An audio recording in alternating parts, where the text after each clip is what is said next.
Hello नमस्कार दोस्तों, कैसे हो आप सभी। आई होप बढ़िया होंगे।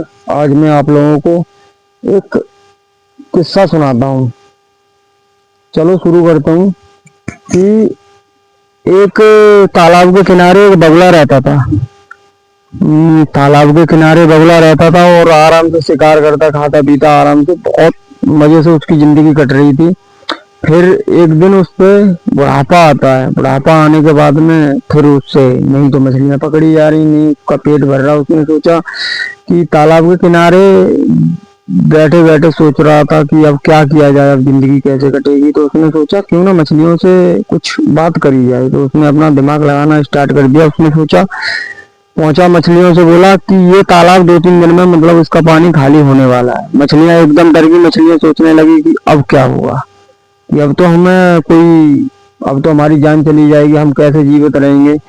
तो फिर उसने सोचा कि बगुला ने बोला कि मेरे पास एक उपाय है। तो मछलियां बोली क्या, कि मैं इस तालाब से दूसरे तालाब में आपको पहुंचा सकता हूँ। तो मछलियां खुश हो गई। मछलियां बोली चलो ठीक है, कि हमारे लिए इस तालाब से उस तालाब में पहुंचा दो।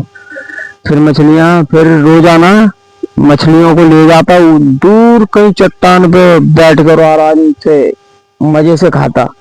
खाने के बाद में फिर ऐसे ही कुछ दिन चलता रहा तो उस तालाब की मछलियां सारी गायब हो गई।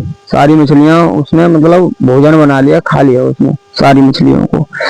तो फिर उसने फिर तालाब के किनारे बैठा तो फिर एक आया केकड़ा।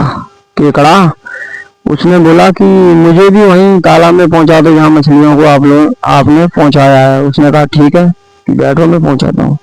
तो फिर वो केकड़ा बैठ गया। तो फिर वहीं चट्टान पे जाके फिर रुक गया। वो चट्टान पे जाके रुकने के बाद में फिर उसने केकड़ा ने देखा कि यहाँ पर तो ये कांटे फांटे पड़े हैं। तो समझ गया सारा खेल कि हाँ, इसने सारी मछलियों को खा लिया, इसने अपना भोजन बना लिया इसने।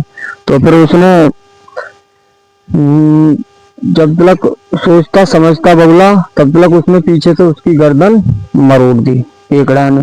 फिर वो तो वहीं पर खत्म हो गया। और फिर अब ये चीज मैंने किस लिए बोली है, आप लोग थोड़े दोगले लोगों से थोड़ा बच के रहो कि ये करेंगे वो करेंगे फलाना करेंगे। करने के लिए और कहने के लिए बहुत अंतर है। ये दोगले लोग हैं ना, ये आपके लिए पहले ऊपर चढ़ा देंगे फिर नीचे से जड़ काट देते हैं। तो इन लोगों से थोड़ा बच के रहो।